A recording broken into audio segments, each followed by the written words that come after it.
To have a baby enter the world, that's a massive life change. And then to switch careers too, that's a lot. When I found I wanted to be a designer, I was 6 months pregnant. Having a son was a shock to the system. The sleep deprivation was really hard. So I told myself, just do 1 hour a day design. That was my goal.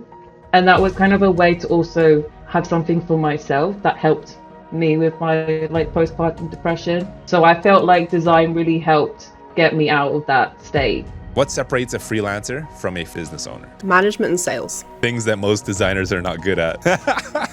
Freelancing is so fun. Like, I miss freelancing, I'm not gonna lie. And I want everyone to start a business eventually. You'll know when the moment comes. When are you ready? When you have a good network of clients, a good network of people that you work with, when you reach a certain level of project pricing. No, this is good. This is getting juicy.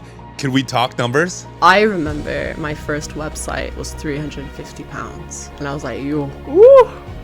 You made it. As your confidence will grow, as your experience is going to grow, you're going to be able to sell yourself better. I previously charged $2,500 and I would think, oh, that's uncomfortable. And sometimes I would go down $1,500. Now, like, oh, I'm charging a little bit more. Go somewhere else. This is the work I do. You're coming to me for my type of style. I mean, it's a cocky, but that's positioning. You have to put boundaries and say, look, this is what I do and this is what I do best. And if you're coming for me for this, this is my price. Otherwise, you can go anywhere else. Hey, what's up everyone? Welcome to The Digital Third. This episode is a fun one because I have two guests. I'm joined with Geenay Kotze as my co-host, and she plays the business consultant or strategist as we put Stephanie Bruce on the hot seat, and she shares how she is leveling up her freelance career to the next level as a real business. So we explore many different things. Stephanie shares her story on how she transitioned from a career in finance into design. She then worked with Fondsmans, and then eventually she worked her way up to get a major shout out by Dan Petty and is now getting some amazing collaborations. So we share about her story and how she started from scratch and just was humble, worked her way up into the ladder, and now she's just taking it to the next level. So we talk a little bit about business strategy, different models, separating yourself as a niche designer, positioning, pricing, things like that. So that's later more into the video. So if you want to skip to that, feel free. But we start with her journey, her story, where she is now, and then eventually where she wants to be. So hope you guys enjoy this. If you have any questions, ask in the comments. And without further ado, one last shout out to Alessia. We have some people binging these episodes and watching 3 in a row. So special shout out to you. You guys can listen on the go as well on Spotify or any major podcasting platform. So, all right, without further ado, enjoy the episode. Okay, there is a lot I want to get into. Steph, super honored to have you. You are a multi-talented designer. You have an interesting background. You switched from finance to design. You've worked with Fondsmans. You've got an amazing shout out from Dan Petty last year. You are a creative force. So I want to know your past. I want to know what you did before design in the finance world, what made you shift careers, and then I want to know what you're doing now in your design career, and then I want to dive deep. We're going to get Geenay's expertise on, how to think like a CEO, how to start your own business, and things like that. So, with that, Geenay, let's start with you, and then with Steph. If you can give a short little introduction of who you are and what you do. Lovely. Okay, so I'm Geenay, and I'm the founder of a studio called Consortium. We did a big pivot in the beginning of this year, so now we're just going after like luxury and premium market, which has been an interesting shift for me, and it's been like a learning curve and a half, but it's been really interesting, and I've definitely learned a lot. So I've probably run this agency for about 4 years now, which has really been nice, but before that, I was freelancing. So literally started freelancing in COVID, which was awesome. And before that, I did UX UI design. So that was kind of like my background, which has been nice. So I feel like I have not a long background. I feel like there's so much more experience that I still need. But I do feel like I have like a varied background. There's lots happening. Been through a fair amount. So yeah, that is what's been happening there. Oh yeah, and then I have a pod, which Check I it still need to out. launch more stuff of. Oh my gosh. You're just pressuring I me love now. the But website. It's really nice. Yeah, same. Really nice thanks. website. Yeah, Love the literally colors. Flow and Grow. So I Love this designed right it, here. and then Flow and Grow, who was the sponsor for the first season, they built it for me, which was really, really cool. So yeah, this is still alive. It's just slow because I have had to like force teach myself editing and realize that's not going to happen. So I got a really nice editor now, so I feel like it would be quicker. But yeah, so that's been what I've been Love it. doing. I All love the right. Busy, busy, photo. and If you're loads watching, of other check it stuff. out. Millennial Business Podcast. Get all the latest tips on how to start a thriving business. So, okay, awesome. Stephanie, over to you. Tell us a little bit about who you are, and then we'll jump into your story. Hi, yeah, I just thank you so much, Josh and Janae, for having me. Super excited to be here. Yeah, so I'm Stephanie Bruce, based in London. As you mentioned, Josh, I was a finance like analyst, like business partner for about 7 years in the Mm, city. And then I decided to change career during maternity leave. So I had a son. And during maternity leave, I thought, I've got a bunch wow. of free time. Let's just change career. And luckily, as my maternity leave was finishing, I got an internship with Fonds. So I've been designing for Okay, just over 2 years now. that's amazing. Yeah. So, just checking out your website here. Beautiful, beautiful. Love it. So this is Thank a you. little bit of the work that you did with Fonz at the off-grid website. It's amazing.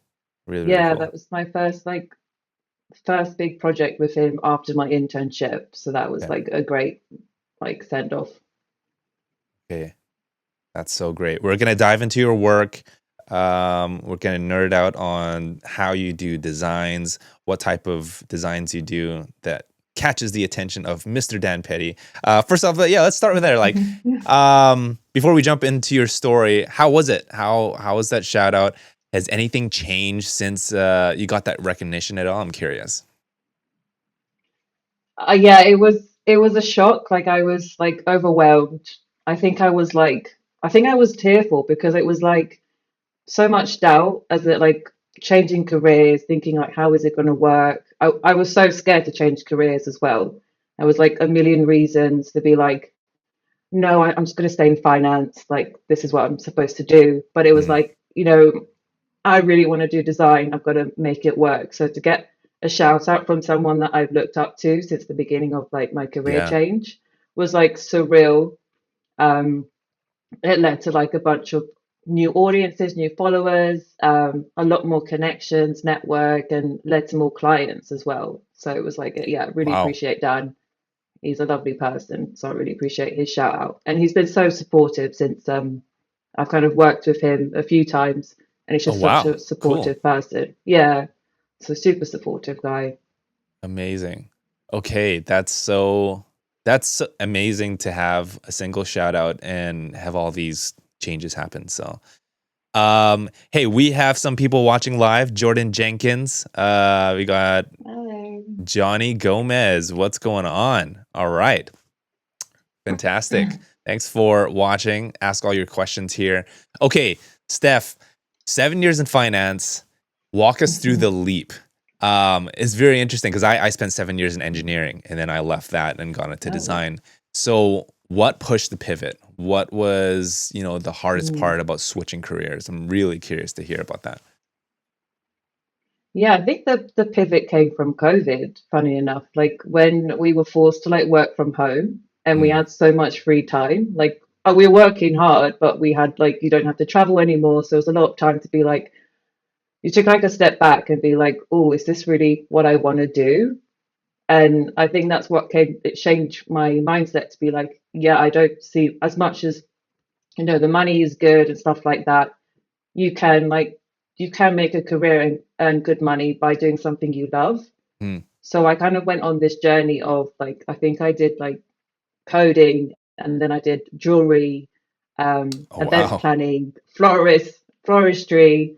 So I was like finding Forestry. what, Oh, okay. yeah, I did flowers and stuff. So that was really, really I fun. I thought that did was so that cool for when she the, said that to me. I was like, what? yeah, I did that for the longest time. And it was just trying to find ways of like, what's my calling? And I just remember like after floristry, I was like, this is too hard. I'm going to go back to finance and just sod it. Like I'm meant to be in finance. I gave it a go. And we're working from home, and my husband walked past me in my work. So I like do a lot of reports. And I used to make my reports really pretty. That was Hmm. one thing I love to do. And he That's the goes, same with my "Oh, spreadsheets as well. yeah, I used to make my spreadsheets really pretty." Yeah. And he Can't goes, relate. "Oh," Can't relate. he goes, "Oh, you'd be really good product designer." I'm Huh. like, "What the hell is a product designer?" And so I looked into it more and more, and I was like, "Oh wow, this is like something you can have a job in, and it pays well." So I kind of went through like learning more about product design, and then I found web design, Mm. um, and yeah, kind of like ran with it, being like, "Okay, this is my calling. This is something that I'm really Wow. obsessed with. Let's run with it." And then here we are today, just still doing what I love. Wow.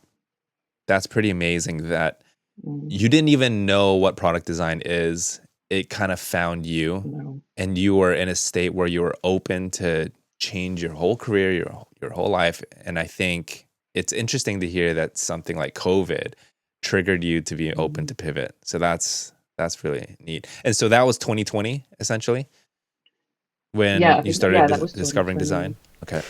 I'm really curious, like Yeah. how.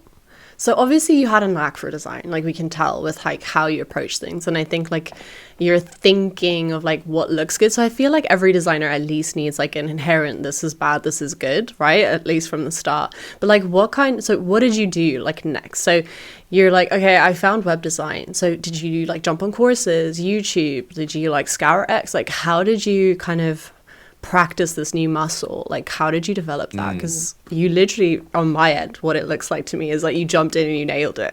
So I just would like to know for Thank the you. rest of us who don't How do just we jump in become and like nail you? it. Yeah. Yeah. I'd love to know. Thank So what did you. you do? And I really appreciate that. I think I get people ask me that a lot. And before I did finance, I did photography like at A level. So I learned about like composition and Mm. layouts, and that opened a door to like going to a lot of expositions, galleries, theatre, all of that kind of like artsy creative world. Um, and even when I was working in finance, a lot of my spare time was going to like those creative, like the creative outlet. I just never thought I could be part of the creative world myself. So I kind of feel like that's helped me see what's good or bad. And then since becoming a designer, I look at inspiration quite a lot, especially like branding and web design and product design. And I think that kind of got me into like, oh, what looks good on a website, what looks good in branding and stuff like that. So I think it was like going into like the creative world, but also spending time looking at a bunch of inspiration to kind of get that kind of, yeah, that feel of what's good or Yeah. bad to help. Mm. Okay. Interesting. Yeah, that makes sense. Because I was like that as well. And I think I can relate to that, where I never thought I was artsy enough to be a designer. Because I had loads of artsy Mm. people around me, like drawing, and I cannot draw a horse, okay? I cannot for the life of Yeah, me same. draw anything, to be honest. So I was like, okay, it's not for me, like whatever. But then you find like a different medium, and I think it's interesting to like see Mm. there's so many different mediums to be creative, and like you found yours. But I think in general, you need to be able to spot what's good and what's bad. Mm. But yeah, obviously it worked out, which is really cool. And the fact that, did you think, like, especially early days, to kind of like recreate things? So, like, see a really nice design and go, okay, to practice, let me do my version of that. Like, Mm. how did you like start developing that muscle? Was it very practical? Yeah, no, that's a good, yeah, it was pretty much like that. I would always like, through looking at inspiration, I always like pick like five different designs and put them in like Figma, and then try and take two things from one design and try and make it my own. So it's kind of like I take a little bit of like a few designs and kind of make it my own. and kind of learn like what makes it good, what are they doing that I can learn from. So yeah, definitely like looking, trying to like copy people that I designs that I really like, but Yeah. trying to change it and twist it, yeah, really helped. Definitely. It really does. I think that's actually a superpower, and that was really wise of you, especially in the beginning, is to be able to like look at websites, like kind of tear them apart in a way and go, why is this like pre-heading so tiny and with like that slight gray? Like that's how I think, especially now that I've started working with other designers, that's how you spot good design. Is not necessarily someone who just takes, oh, I have to slap a pre-heading on there and then an image and then, some text with it. Like we all know like hierarchy and stuff, but like how can I make this like pre-heading? Does it need to be like 16 pixels but then a slight off gray, and then does it really work with this background color, and how can like make that pop? Like that's when you start like thinking about it more deeply, and I think that's where like practice comes into that, because how else would you know? So that's what I really love about your design work, is I can literally see like there's more thought behind it than just let me slap a pre-heading with a main heading and an image, and like that's me relaying information. No, So it's really cool. yeah. I think that's what I love about design is that like you kind of trust yourself to be like, sometimes I put my design on like full screen on like Figma and just see like where does my eye go? Where does like my eye go that I Mm. don't want it to go kind of thing. So I kind of trust if something feels off, it's like, okay, I gotta try again until like it feels right, like you said. I think your eye for photography really helps too, because I mean, the selection of the images that you're using here, I mean, it speaks volumes. It's just so eye-catching. It's great. I mean, even look at this bubbles of the shampoo. Like you could kind of viscerally Yeah. feel it. So that's beautiful. Can't Yeah, wait that's to I think dive that's more. something that I yeah, that's something that I've learned. These are like concepts I do for fun. Mm, And one thing I've learned about myself is that I love working with photography to do designs. So that's something I okay. would love to do more of. Yeah, it makes a This big difference. And very rarely do you have a Mm, client with good photography, which makes it quite sad. So, yeah. okay, I want to dive a little bit into like your psychological state when you switch careers, because you said you had a baby too. So you were when was your baby born? Was it like right in the middle of COVID as well? Because to have a baby enter the world, that's a massive life change, and then to switch careers too, like that's a lot. So how did you? What was your mental state like when you decided to switch careers? Honestly, that's a good question. So my son was born in 2022. Okay. So I think when I found I wanted to be a designer, I was like 6 months pregnant, and I just thought, okay, I'm gonna pick up where I left off when my son's about like 5, 6 months. So I had like I gave myself a bit of like spend time with the baby, and it's quite hard at the beginning. Mm, Um, it was pretty hard mentally because yeah, having a son was a shock to the system. Like the hmm. sleep deprivation was really hard. I think looking back, I definitely went through like postpartum depression as well. And I found, so I told myself just do 1 hour a day during the weekday. And my husband was like super supportive, and my mum helped out as well. And I was just like, right, 1 hour a day of design, and like that was my goal. And that was kind of a way to also have something for myself that helped me with my like postpartum depression. Having something for myself and finding that like new identity while being a new mum. So I felt like design really helped get me out of that state. Um, Oh, and kind wow. of So be it's like, like okay, therapeutic a yeah. little bit. I was like, yeah, it really was because it was like, oh, this is something that I really enjoy, and it's something that I can do, like have myself. It's a new identity as a mum. Be like, oh, I'm a designer mum now. So it was pretty cool to it's kind of very cool. get that. Wow. Yeah, That's amazing. I really I love acknowledge you, that. because that takes a lot of courage to just jump into something new. But it seemed like you found your calling. You found that this was your true passion. So that's really good to know. yeah, for sure. And you tried loads of different things. Like that is to me, I think the main thing is like people don't try enough things. Like we're all so in our kind of like security bubble, and I definitely think so like a big break, kind of like COVID or having a baby or things like that, kind of like forces you to shift and go, who am I, what am I about to do? Like if I now have a chance to like redefine myself, and like the fact that you tried loads of different things and gone, I don't like that, that's terrible, like this is too hard, flowers keep dying, don't know what to do, vibes are not there. Yeah, pretty much. It's just amazing. So that's really good.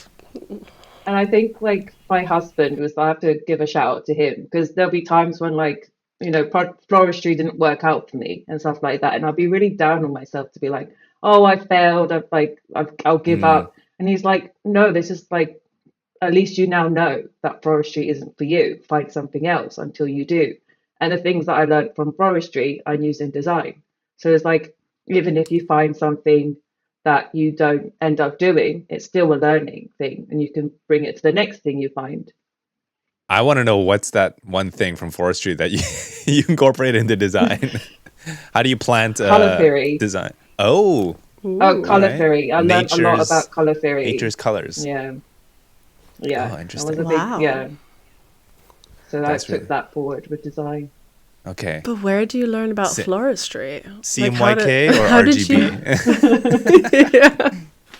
Like my mind is blown. But that's cool, because again, you can learn anything these days, right? So you can just jump on a YouTube channel, like learn stuff. So I love that. The fact that you tried loads of different things and you're like, actually, I really like design, I'm fairly good at it. And now you kind of made it your escape in the beginning, and now you've turned it into a career, which is insane.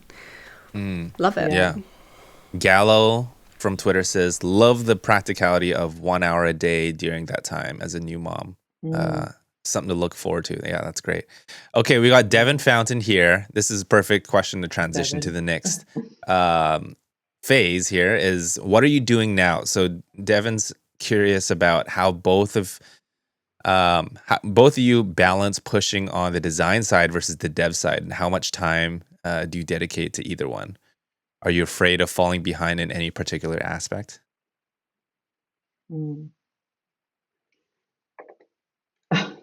I think so. Right now, so my skill sets right now is like, I really like web design. So I think I want to specialize in web design, and then and kind of supplement that with web development. So Webflow, and I'm learning GSAP as well.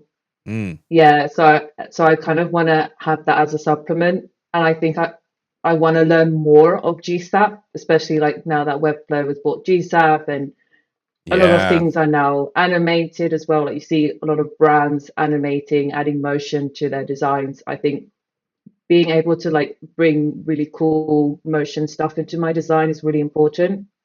So I think that's kind of like where I want to focus on.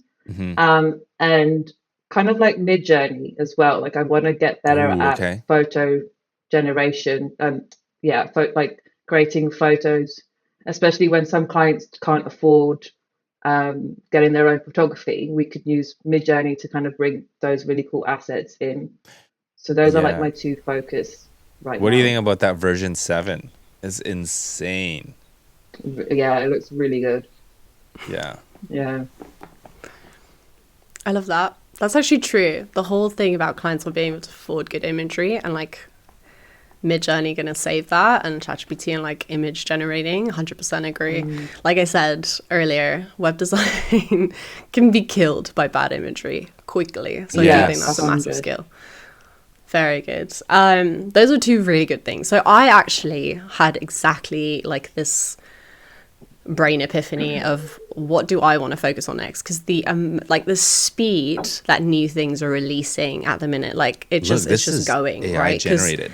This is insane. That's insane. That's insane. Pretty, and like the speed and so there's just too much to learn. Like now there's Rive, there's GSAP, there's this, there's that. So I think it's really good to kind of figure out, who are you right now as a designer slash developer? Where are you in your like business journey? Are you freelancing? Are you like solo studio vibes? Are you full studio agency vibes? Or, you know, are you kind of like the umbrella between all of them that are like you're strategizing? I think depending on where you are is what kind of skills that you need to learn.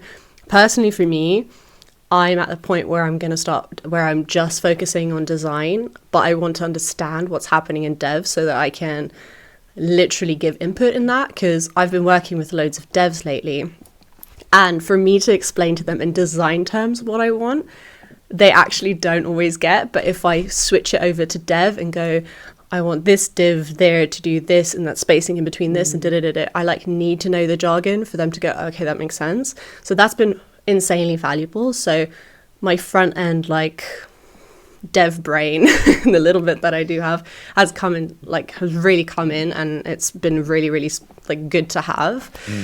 So I still want to like uphold that, but in general it would be my people skills and like my hiring skills and my management skills. Like that's where I am in my business now, where those things need to grow. It's no longer just about like, oh, I need to be a better designer. I now need to be able to manage people better, find better talent, work with them, project manage, and kind of grow that side of my skills, because that's where I am in my business journey. So I definitely think it depends like where you are. But in general, you still need to be on point with, I think, a fair few like skills. You can't just kind of leave it behind and hope someone else like picks up the slack. And yeah, I still think you need to know a bit of everything, so that you can know how to like guide someone as to what you want. So that's been really helpful for me. Yeah. Okay. See, that's a totally different skill set. And this is, okay, we can get into the business talk now. So Steph is basically a freelancer. She is double downs on the craft. And Geenay, you're like a business owner. So how do you take the shift from a freelancer to a founder, or to take your craft into making it a business? Because like you said, Geenay, you're more into like the vision. You don't have to dive into the weeds of development. You look into hiring. So what's the difference between what separates a freelancer from a freelance business owner? Geenay, this is a question for you. I'll ask you first. What separates a freelancer from a freelance business owner? I think it would be management and sales. Okay. Like, I think those two things is a things skill that most that designers are not good at. Which, again, so two things that I was never prepared for, because I've just never had to do it. So my advice to a freelancer, which is to never start a business. In the sense of like freelancing, it's horrible and it is controversial, but freelancing is so fun. Like, I miss freelancing, I'm not gonna lie, and I want everyone to start a business eventually. But I think if you don't necessarily feel like you have to right now, I think you'll know when the moment comes. That is what I tell everyone who asks me, like, oh, should I go studio? You'll know when that moment comes, but don't force it. It's not worth it. Freelancing is fun. Like, you get to work with loads of different people. You don't have any major pressures. The only person you need to feed is yourself / family. So you're just grafting for yourself at that moment, and you get to basically plug in to all of these different teams and stuff. Great. Then there will be a moment where that's not enough for you anymore, and you're gonna okay, what's my next level? And I think people jump to that too quickly. They go, oh, I need to do it because everyone's doing it. No, you don't need to do it because everyone's doing it. I think there'll be a moment where you go, okay, I'm ready. And when are you ready? When you have a good network of clients, when you have a good network of people that you work with, you have a good network of other freelancers that you keep having to bring in and contract into your projects when you reach a certain level of project pricing. So I think there's loads of things that will start happening where now it makes sense. Not just to do it, because I think that's where people crash out and just burn, because they're like, oh, that's the next step, I have to do it. No, everything happening around you will tell you, okay, now's the time to do it. And I think people just jump into it too early because that makes you seem so much more professional or whatever. It really doesn't. I think like freelancing is great for as long as possible until you're ready. Interesting. Rant over. Yeah, What do you think, Steph? that's what I would say. I definitely agree with Janae about like the management and sales. Like lead management is probably a bigger thing. I Yeah. think maybe like bigger clients.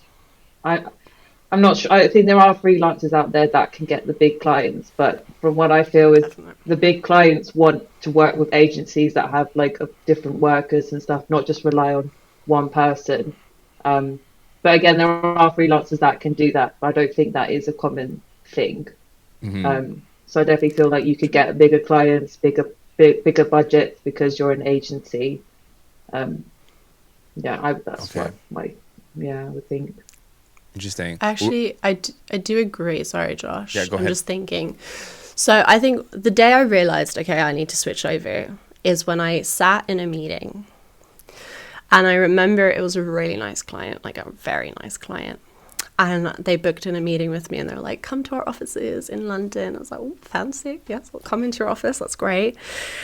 And they were like, and I got there. It's really funny. I got there and they were like, oh, you can dial in your team. And I was like, No. I'm not team. lying. Everything inside me crashed because I was like, oh, crap. Just call your My husband team, and yeah. have him prepare. Legit, pretend like, you know, my brain. it's my business partner. You know, my brain went, who can I call? Like, legit. I'm like, Wow. So they expected Yeah, you to have a so- team. Exactly. And so that's when I knew, okay, I'm starting to walk into rooms where this is not going to be enough anymore. So, Right. yes, I think there's a bit of both. There's, if you want to grow into bigger clients, you do need the team, fair. But I think, some people miss a few steps before they jump into that. And that's what I'm scared of. That's what I've seen, like, where people burn. Okay. Is to try and jump into that pool too quickly, and then you don't have the right team. You just kind of winged it and brought on anyone just to like get that persona going and like I can just see it go wrong. But it is true. You do need a team to get into some rooms. I've realized the wrong way, but yeah. So Okay. So what are the things like? How do you know you're ready to then scale, build the team, delegate, things like that? What's the mindset shifts that you need to adopt or grow? I think a major mindset shift for me is to trust delegation, like delegate and be able to trust that. So I think practice makes perfect. So while you're a freelancer, get some contractors going, right? So get someone else on it, you know, like say you have 4 projects going, delegate one of them and see how it goes. All right, do I like this person? Did it go well? Did I manage well? Okay, great, that went really well. I made this markup on it, so free money technically, right? Because they worked on it, I just managed it. Great. Then do that Free a few money. times because I think free money. Love that. Girl math, Josh. Yeah. Girl Yeah. math. Okay, that's Yeah. how that works. But yeah, and I think do that a few times. Experience. Have worst case scenarios happen to you. Like there always something will go wrong. How did you handle it? What happened? Did it go well? What didn't go well? Okay, do I have a project management system? Like you'll literally like start integrating stuff where now, all right, I have this. And I think where this goes wrong is people wake up and go, I need a project management system. I need 4 freelancers. I need, they just need to, like this now needs to happen. And I think it just organically will happen if you start going, okay, I want to head into that direction. What are little things I can implement in my next client project? What are little things I can implement in my next 5? And then like start scaling really, really slowly. And then organically, I think you'll get to a point where you get a call to go into London to meet a fancy team. And now you have your 3 people that you can actually call in that you have now had a relationship with. You've had that back and forth with. Yeah. You now win this big client because you had your team. Great. And now you just make it legit and you say, hey, let's incorporate this, make it a limited company. You guys are on there. Great. Let's go. I think And that's really that's- good advice. That's what I have. take- That's yeah. what I did. So I think it's the mindset of like taking it slow and just like when the experience comes, take it and be like, okay, I'm slowly building it. I think especially for me at the beginning, it was like, oh, I need to rush. Like I changed careers. I'm like 30. I need to like get to that stage gotta straight catch up. away. Yeah, basically catch up. And I was like, well, hang on a minute. Let's just enjoy, take it slowly. I've still got a lot of time ahead of me. So it's like, let's rein it in and work with agencies and work with agencies that get that experience first. And slowly, if it happens organically, then yeah, that's kind of the way I want to do it as well. Mm. Yeah, it seems like just be faithful with where you're at now and what you have. And then, Geenay, in your instance, it's like you come into situations where then you hit the ceiling and people are expected to be at a certain level now. And then you allow those things to inform your decision to level up. That's really interesting. Very cool. Where do you think most creatives get stuck trying to level up? I mean, you shared a little bit about like the pressure of like trying to do that, but like when they are wanting to level up, do you think do you see most creatives getting stuck in a certain area? Don't know, Steph. You tell me. Do you feel stuck? Yeah. Where are you at now, Steph? Like you've done your own work.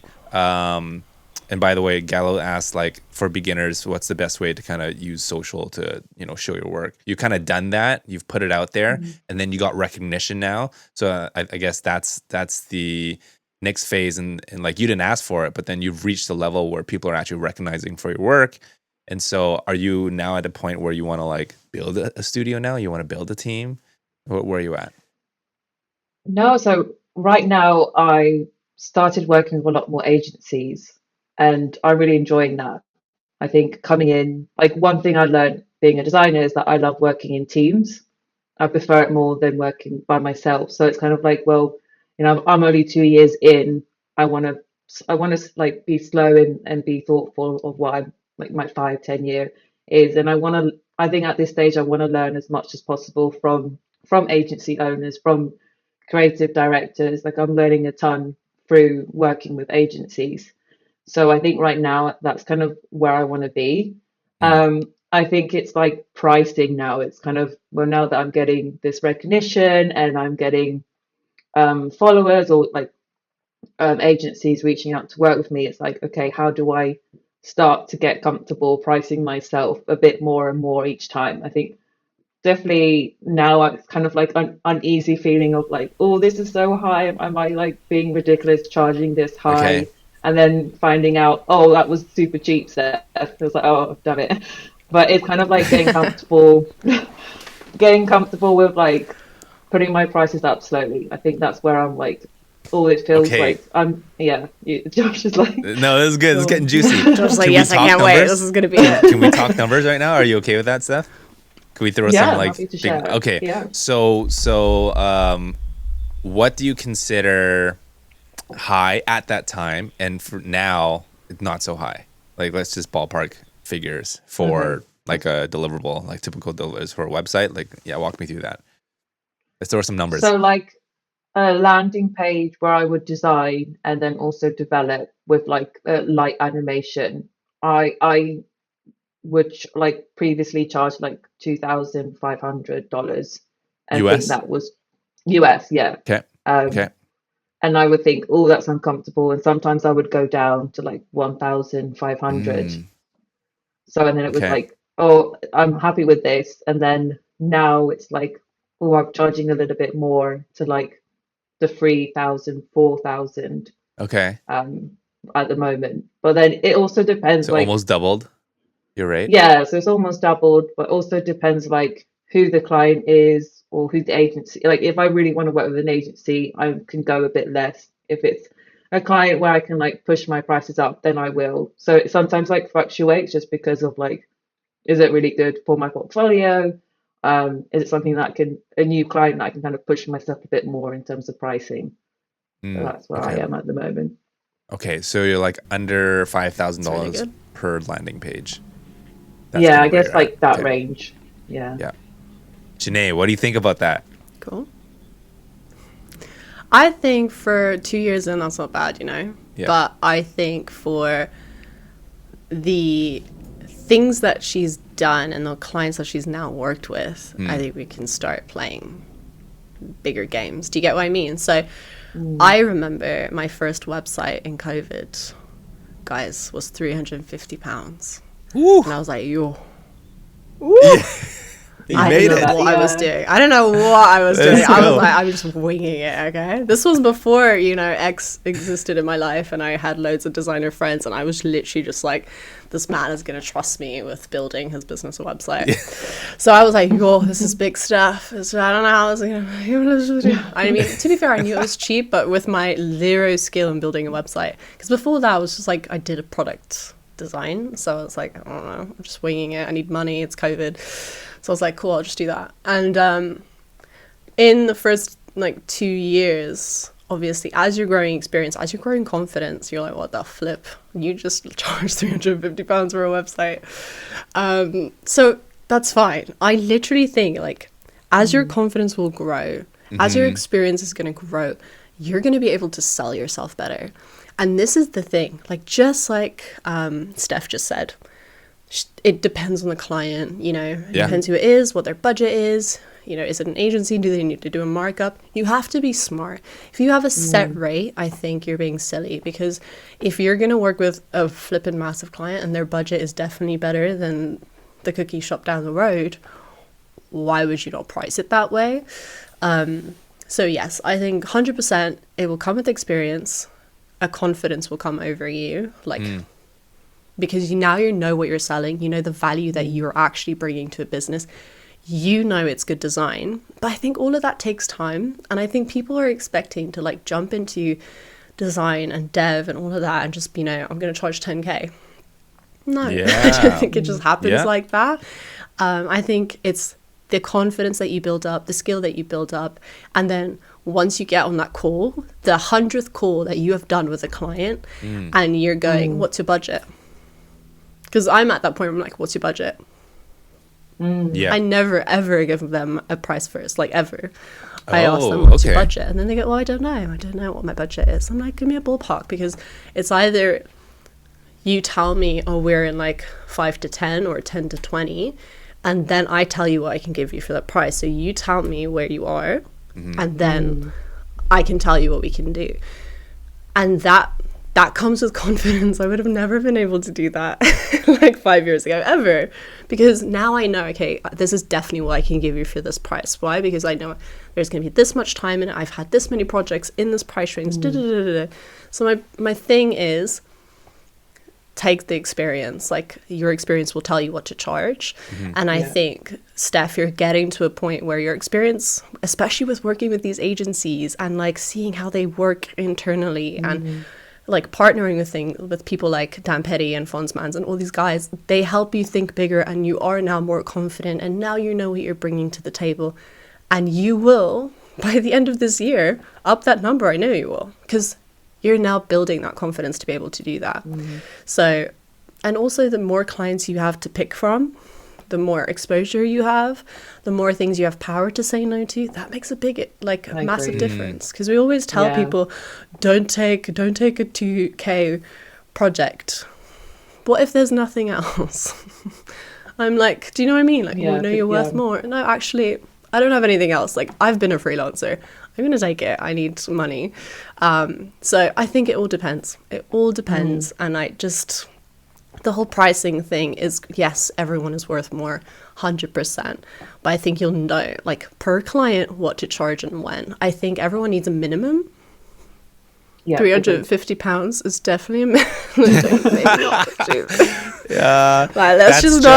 not charge the call, okay, can I charge you? And if they think oh god, Josh. No, go ahead. This is for you. My finance brain of when because pricing is so complicated, especially in this design world, because everything is so subjective. You don't know what clients are thinking. Different UK clients might think differently from US clients as well. Right. And demand and supply, like you were saying, Geenay, this is the more demand you have, the more you can put your prices up, because you can afford to say no.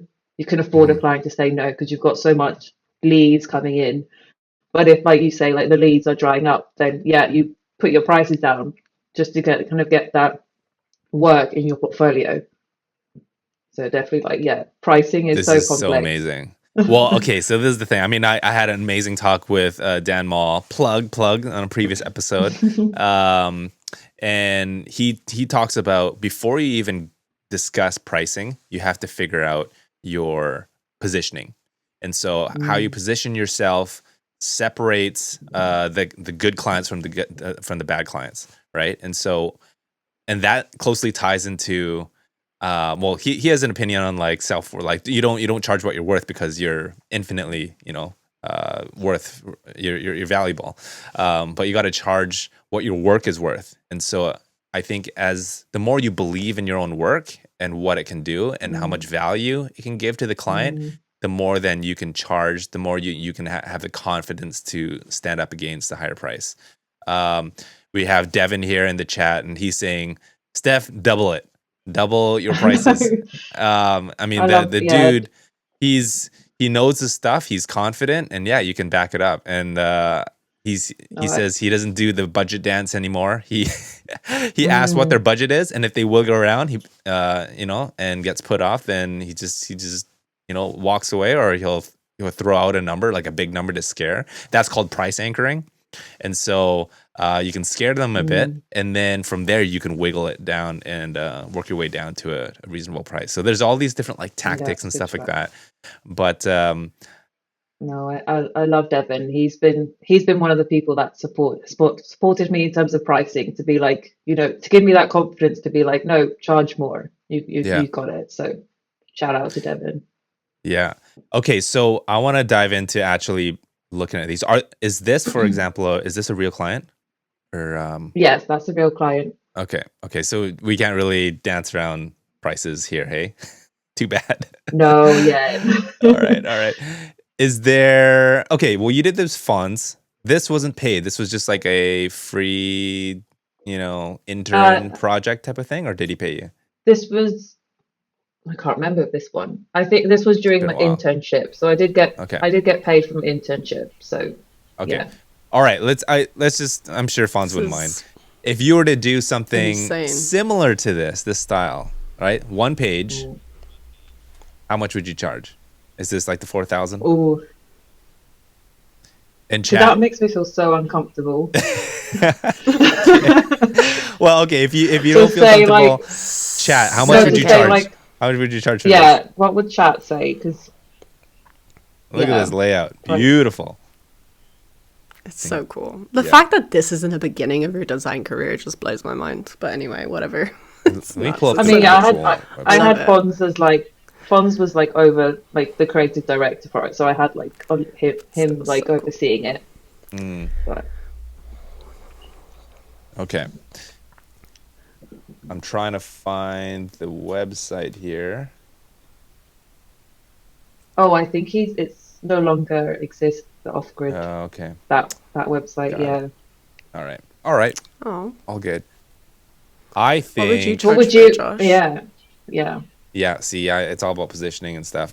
Honestly, it's about believing. Okay, well, I am a firm believer for sure now in value-based pricing. So it really depends on who your client is and their budget.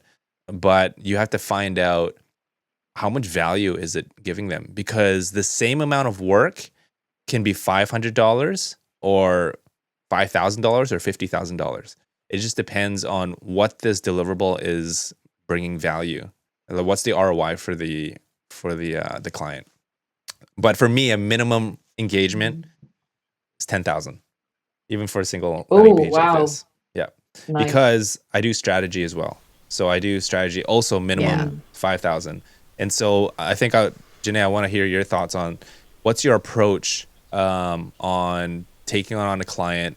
What's like a practical thing that freelancers can do to start a project before even getting to the pricing? Oops, why am I switching there? Like, do you start with strategy first and you charge for that, and then from there you charge on the deliverable? So is this like a first client call, like discovery, or is this okay? Mm-hmm. So usually what we do, so I do a fair amount of research on clients beforehand, because a lot of clients, especially recently, that we're engaged with is actually product-based companies. I'm finding that we're actually moving away from service-based businesses a lot, surprisingly, because product now is where money is. Don't know why that happened, but it has officially happened. So that's been really interesting because like we've had to make a shift to like e-commerce mindset and like it's all about your like traffic, sales, how we can optimize that for them. And so it's really like a different ball game. So a lot of that is like research beforehand on like what is working for them, what isn't. And most of the time it's like a really old, crappy website with like their products like just smashed on there and hoping for the best kind of thing. And so for us, that first meeting is, what's your sales? What's happening? You know, how's it going with the business? Where are you struggling the most? Because I've realized like starting a conversation where they tell you what's going wrong really sets you up when you start going solution after solution after solution. So I've realized getting them talking about what's going on, what's wrong, why it's not working, what they think, you know, because a client or anyone really loves hearing themselves talk. So a lot of that first call, a lot of that first few You're conversations like a therapist. is about how you are. Yeah, how are you? What's going on? Like, what's happening in your business? Where do you think it's going wrong? Where did you see a shift? What are you seeing in your competitors that you are not having? Because now I know what's making you tick, and I know, okay, this is the problems that you have. And then I can come with, okay, but we can do this. We can do this. I've seen this. I've seen other companies do this. I see this is a trend. And now I'm setting myself up as the expert who can now solve your problems. So by the time we get to pricing, I can go, what's your budget? What are you looking to invest into this? Then it's either I don't know, or this is my ballpark, and then I can go, okay, my ballpark for this would be 20K.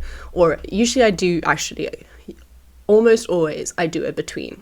I go, this can be anywhere between 18 and 25, because then I can judge their reaction. If it's not crazy, then I can go to the higher end of that. And if it is like, then I can, okay, I'll stick to that. But I know my range for this is at least that. So that's really, really helpful, because now I can like judge their reaction and then go into my ballpark as to what that was. So that's really helped as well. And I would highly suggest, because it works really well. So that's usually how I would go about it first, is because you want to be a partner to that person. You want this to be a long-term thing. And people almost always, when they work with freelancers or agencies and it didn't go well, it's because they didn't feel heard and it didn't feel like they got that value. They just gotten given a website, which 5 years ago, that was the reality. People were just given a website and just go, here you go, it's your WordPress website. Why aren't you happy? It clicks and, you know, people fill in a form and it does what it has to. But now I think that's changed, because there's just so many web designers. There's just so many competition. Like, what is going to make you different? And I think it's that partnership. It's that relationship. Like, that is everything. Like, everyone I've worked with where it's gone well is because I have made a massive effort to like know that person. So yeah, that's helped a lot. That's so I good. I feel like strategy is a big part. Yeah. Well, because what strategy is, it's clarity. And so I think what separates the average freelancer from delivering a product or a website to a business owner is the thinking, the strategic thinking. Is you are the expert, they're coming to you.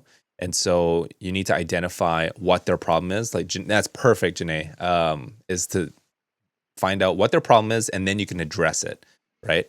And then the website is the thing that gets them from where they're stuck to where they want to go. So I think when you price that, you incorporate that connection, you're able to charge more rather than just the deliverable itself. Does that make sense? Yeah, I think So, and I big think part. it's like, it's not about having these tactics of charging more. I think it's really about being of true service, really helping people and understanding what you can do. So I think if you can level up your strategic skills, which Geenay has done a lot, you're saying, okay, well, your problem is you're not getting enough leads, or you want to, sell 100,000 units, which equates to X amount of value. And by building a website or e-commerce, this thing is helping you reach that goal Okay, so then based on that main goal of like, let's say 100,000 this year with this website, how much would you put into or invest in that?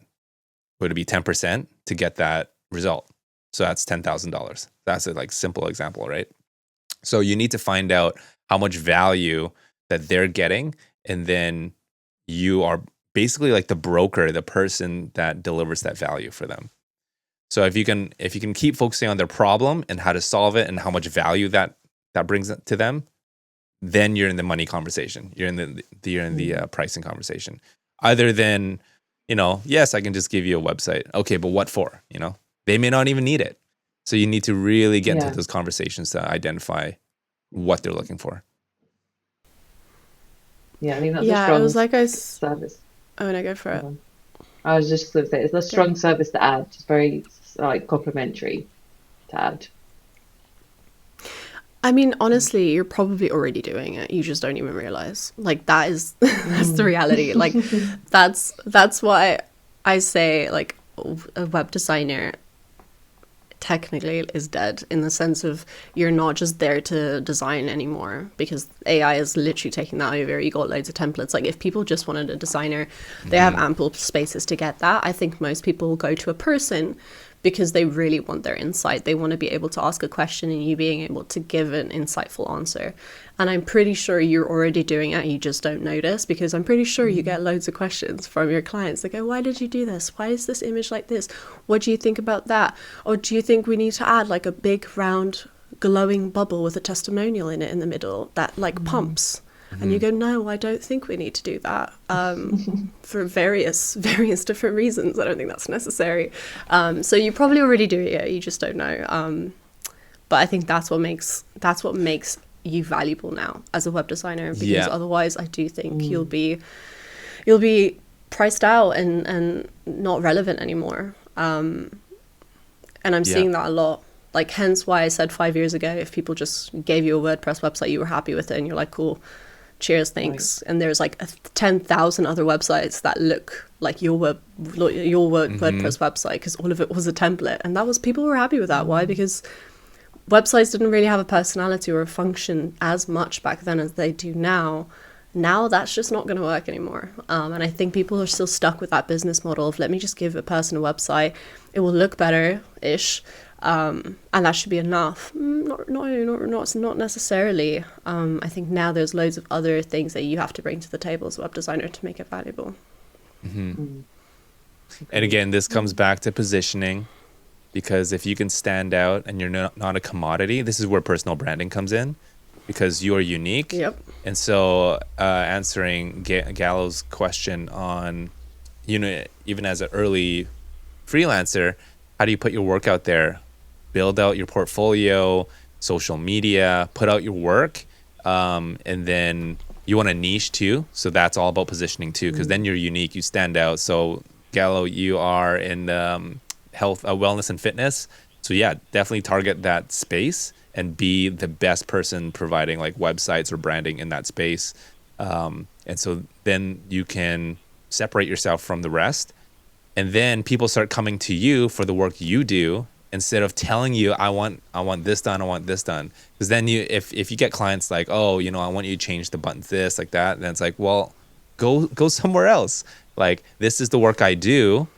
And so you're coming to me for my type of style. And so that, it's a cocky, but that's positioning. You have to put boundaries and say, look, this is what I do, and this is what I do best. And if you're coming for me for this is my price. Otherwise, you can go anywhere else. And I think you really need to, put your foot down on that. And like, if they want to go and use AI to do that, that's fine. But again, I think, yes, you do want to like niche down and specialize in a certain style so that people know you and then they want to work with you. I think niching is great. I think niching is great later on. Is really difficult in the beginning when you're just like trying to build a portfolio, etc. So it might take a minute. But once you get to a point where you're like, I'm really good at this, and I have like a few use cases, I have a few case studies, like this industry is like really where I want to focus, 100% go for it. I've also found that niching is really nice because now you don't have confused messaging. And when I say that is like in all of your social media, in everything that you put out, it will be really targeted and people will start like knowing you for that. And that's really valuable because even I struggle a lot with my messaging just because I have a lot going on. I have a fair amount. I really like doing loads of different things. I have a very few like side hobbies and projects and stuff. And like your messaging can get really confusing.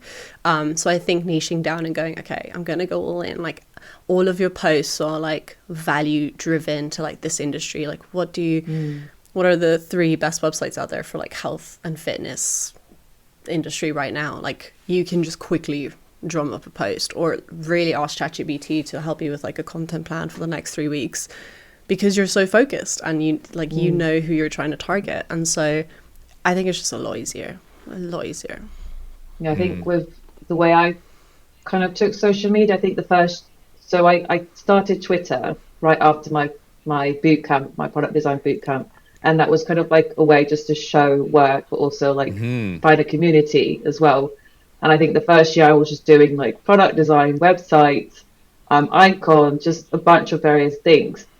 And then the second year I was like, right, what do I actually really enjoy? I found that I really enjoy web design and especially like editorial or photography kind of based websites. So now I'm very fussy with what I post on Twitter because I have like rules in my head to be like, right, I'm only going to post like editorial.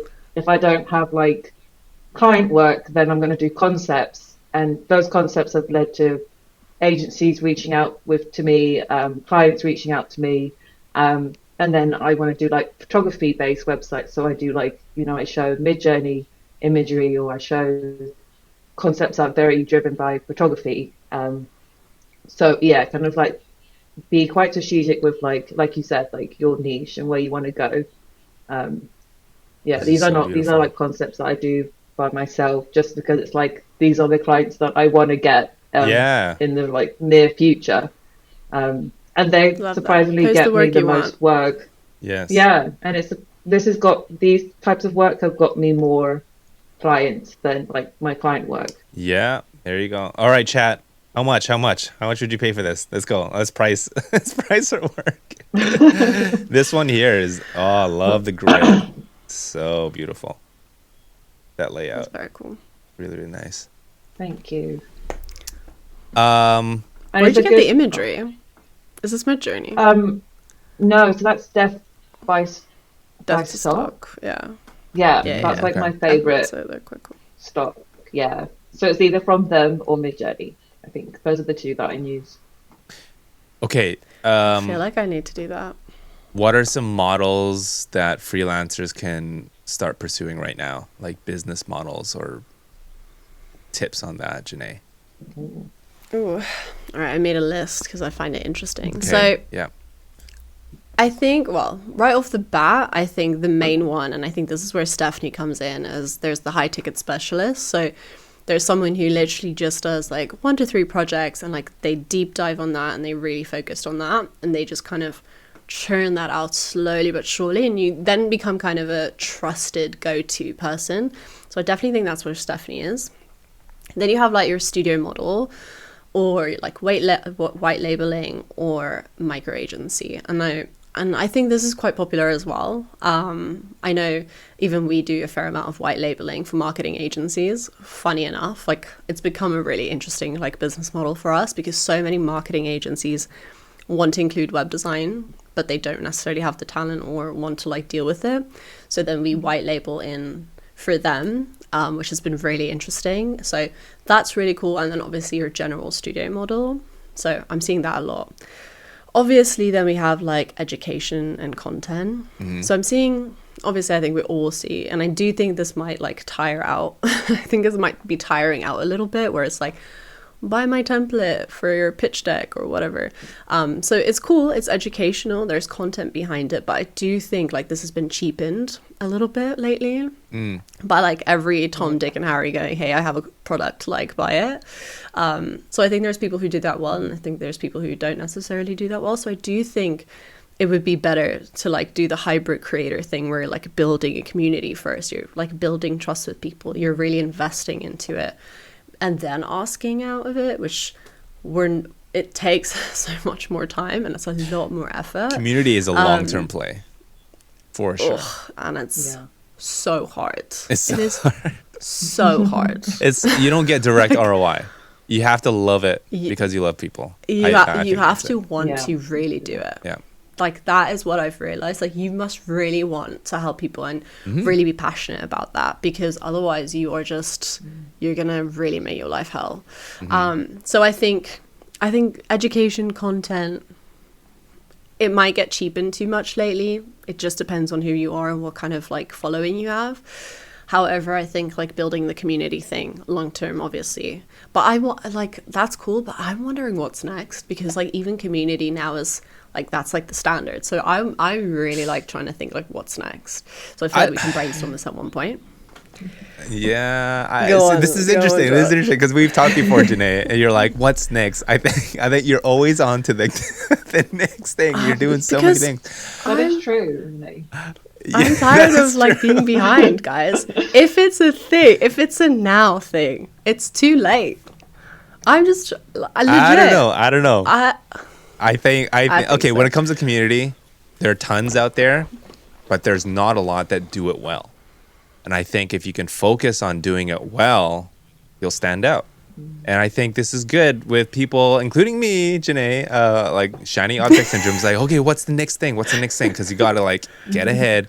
But if you keep jumping onto the next thing, you don't focus on doubling down, like mastering one element, one platform, one community, whatever.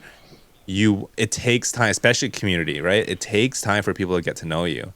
And that's the same thing it's like you can apply for anything, for your business, for your branding, for positioning yourself for a certain expertise. You have to like stay there and hunker down and then just send your messaging. That's marketing. It's like, this is who I am.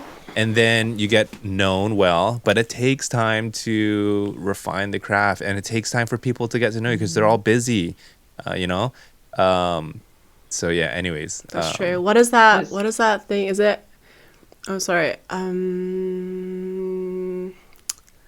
Christo, isn't it Christo that says that you need 11 touch points, or is it Daniel Priestley? That's Daniel Priestley. Okay, let's touch on that. Yeah. You need your 11 touch points, right? People need to spend, guys, if you haven't checked out Daniel Priestley, check him out. Google him right now. He's so good. He's amazing. You need Josh 7 and I geek hours. out about him a lot. What's that? Is that Josh and I geek out about him a lot? I have a crush on Daniel Priestley. One day I'll meet him. He's in London, so you guys are a lot closer. Oh, listen, I'm just... yeah. Are you popping down for config? Maybe we can like organize something. Well, not in London. I'm going to SF. One? Oh, okay. I'm going to SF. Yeah, I mean, it makes sense that you guys can go to the London one. You guys are right there. Okay, 7-11-4. This is a good framework. It's about people knowing you. So they need to spend 7 hours with you, and 11 touch points. So 11 separate times with over 4 different locations.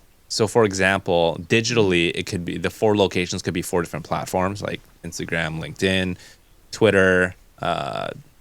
What's the other one? Whatever. And so YouTube. And then if they watch 7 hours worth of content from you, and then you've interacted with them like 11 times. When you get to that point, you've built a bond where people know you. And so they're more likely to, whatever, if you have an ask or you're selling something or whatever, they just trust you. And they're like, okay, I trust that guy. You know, that's how much it takes for them to, you know, buy something or whatever. Interact. Yeah, it's true. And I think like, especially so anyone who wants to be like a creator or whatnot, which I need to take my own advice because I need to get better at this, but do you have like bingeable content? So I always say like, if you're starting like a YouTube channel or whatever, like if you're just starting, just post everything you have. Like, stop waiting like this whole episode thing. Like, this is advice to myself. I'm literally giving my advice to myself. But stop waiting to like post episodes. Like, especially your first season, I would literally drop all 10 episodes like once. And then I'll start with like a season thing so that people can just binge you and your content for however long, so that they can get that 7-11-4 in Yeah. with you like ASAP. Otherwise, they'll forget about you, and it will just be like, yeah. Yeah, I or think more. Random tip. Yeah, go ahead, Seth.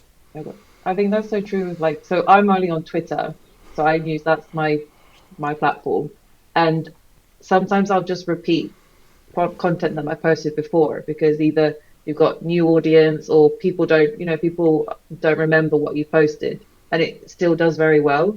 So I think it's like that mindset of like just because you Very post it true. once doesn't mean you can post it again on a later date, and it works really well. Hmm. That's true. That is really true. That's really good advice because people are like, oh, I've done it before. Honestly, no one remembers. Like, let's No, just and quickly people be miss it. honest. Yeah. Yeah, People's memories are terrible and they will probably miss it because it's between like 5,000 other things. So, yeah, exactly. Yeah. I agree 100%. And so I think that's the thing. Like this is a more of a human thing now. It's at the end of the day, it's building trust, right? So those forms of interactions, let's just take it into the real life. If you are marketing yourself at a market, like a busy market, and people are coming and going, like, you are competing with so many people and things and messaging. But let's say you are in a dedicated meeting, like a networking meeting that's only 30 people, right? Then you're in a environment where people can actually remember you and all that. So just think of like the places where you can interact with people where they can remember you over time. And so the same way, like, how do you do that digitally? Twitter, okay. I mean, it's cool. It's may not be the best, but there are different levels of engagement and different levels of people interacting with you. And then there's YouTube. You have like an hour video, or you can do live streams. I'm just throwing out a lot of ideas for everyone to try out. Or you can book 1 hour free mentorship session or a strategy session or like a critique, and like put it out there. There's different things that you can do. At the end of the day, again, it's these are not tactics to like corral people so that you can sell. Like I just don't believe in that. I think let's just be real human. It's all about building trust and really serving them. So, and yes, like if you can get monetized through that, that's great. That's awesome because this does take time. But I think at the end of the day, you just want to be a good human. You want to serve, and you can find strategic ways on delivering value that way.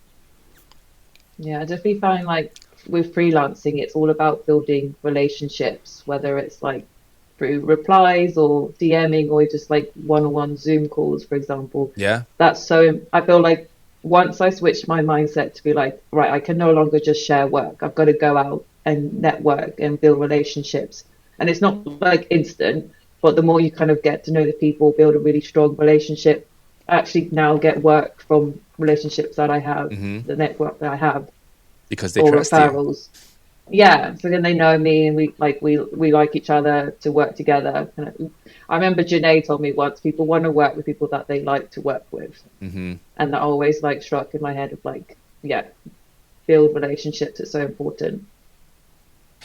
I would say there's three Yeah, main no, things okay. for people or clients or whoever to make a decision to work with you. Do they like you? Can you do the work? So competency. And then there's just the like price, right? Like resources. Do your resources match?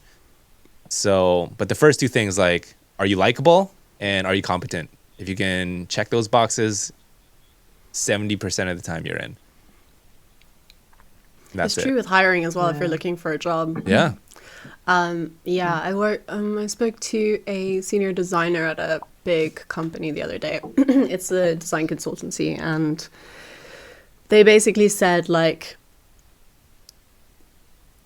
their main thing is not just having a good designer, but someone who can be face to face with clients, because they're actually struggling with that, which is crazy because it's true. It is very difficult. It's the fact, like, can your designer who might be like introverted or might not like be really good at like communicating why this design looks like this. Like I feel like freelancers and people who have their own studios, like we actually take that for granted because we think this is part of what I need to do, like I need to do it, but it's actually a skill. It's actually a skill that the workplace wants, is can you be client facing? And so I think there's so much value in that. So if you're ever like wanting to like prep yourself for a job or whatnot and you kind of want to get into that, tell them you're really good with your clients, you're really good at client facing, you're really good at explaining your design work, you're really good at doing that, because they will really find that valuable. Because I didn't even know this was a skill like that people wanted. I thought everyone had to do this, but everyone doesn't. It's really, really interesting. So it is a skill. It's definitely a skill. So good. Yeah, that's something that I learned a lot from my finance career, was like the client facing stakeholder management. So I think that's helped with like design, to be like, oh, I can, things I learned in finance I can do in my design career. So yeah, Definitely. that'd be a big part of designing, is presenting your ideas to clients. And that's a good branding element too. The fact that you have a background in finance. To me, again, I don't know the details of your finance experience, but I already am assuming that you're good with numbers, you're responsible. And so if you can do that for 7 years, you can definitely do that for design. And so I already that's elevated my trust level in you. And I remember I had an interview with like this amazing agency and ended up not turning it down. But I talked about my finance background quite a lot to say like, look, I worked in finance. I got stakeholder management, communication, presenting. Those are the skills that I can bring into design.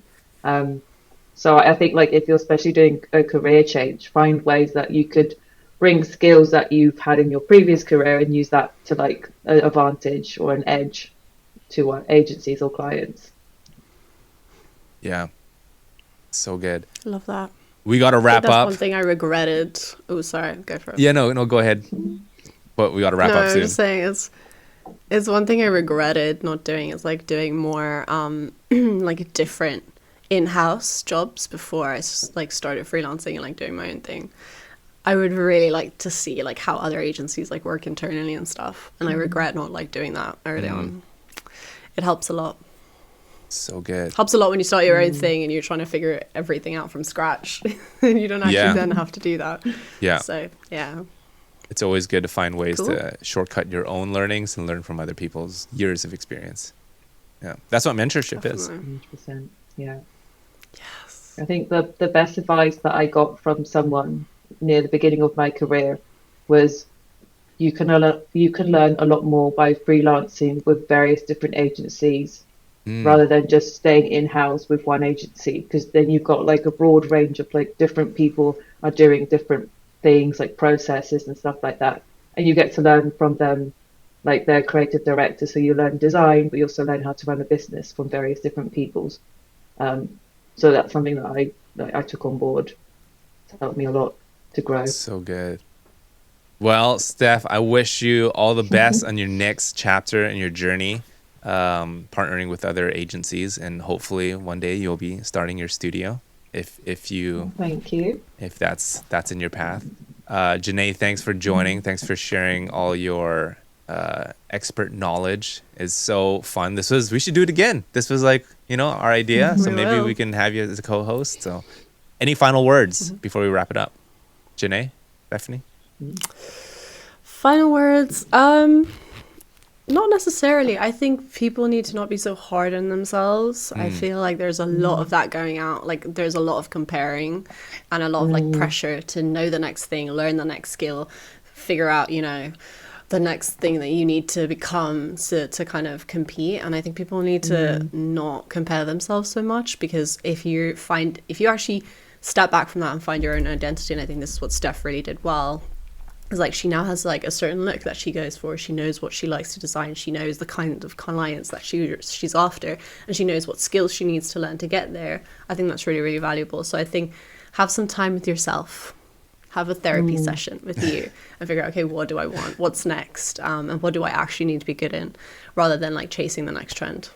I think people need to DM you, Geenay, for that therapy strategy session. It'd be good. But Josh, you and I always do therapy. You're my therapy session, Josh. Maybe we should just keep having we should just keep having therapy sessions with people. I love it. Business therapy. That's what we'll call it. Love it.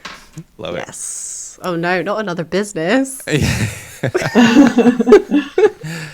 Stop now. No. Steph, final words? Oh, final words.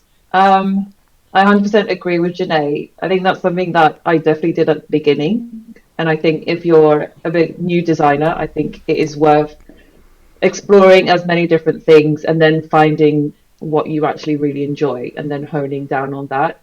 I think there's, being a specialist you can stand out as being one of those. So yeah, definitely agree with Janae on that. Um, I think like one thing I would probably like anyone who's new is just get comfortable with sharing online. I think that was something that Mm-hmm. really helped me in my career, got me opportunities and shout out from like Dan Petty, for example. So I think I know it's very daunting, so I still get like butterflies when I post. But I think the more you do it, the more comfortable you become, and the opportunities will just be coming your way. So that's like a tip I would give to any new designers. Amazing. Thank you so much. Love that. I have one last question. Steph, you open for work? Because I'm looking again. See, putting out your work. I'm looking this. I'm loving this vibe, and I'm wondering if you could help me out with some of the stuff with the digital third. If Yeah, of that is, course. Just if you are then available, and that hopefully your prices aren't too high, that I can afford you. I was going to say it's going to be like minimum 10K. I know. There we go. I screwed myself. Eh. I screwed myself. Can we get on your 4K level? Let me know Friend your discount. budget, Friend Josh. discount. Yeah. What's your his budget's around 30K. He definitely told me that before this. So No, no, you can come on, afford man. Okay, it. good to Hey, know. the next interview is how do you negotiate the price down as a client? Okay, let's talk about those tactics. But yeah, I'm Next happy week, to same talk time, same more, place. Josh. Awesome. So good, so Let's good. DM All me. right, well, thank you so much for joining. Those watching live, thanks for joining us, and we'll see you in the next episode. All right, take care. Peace. Bye.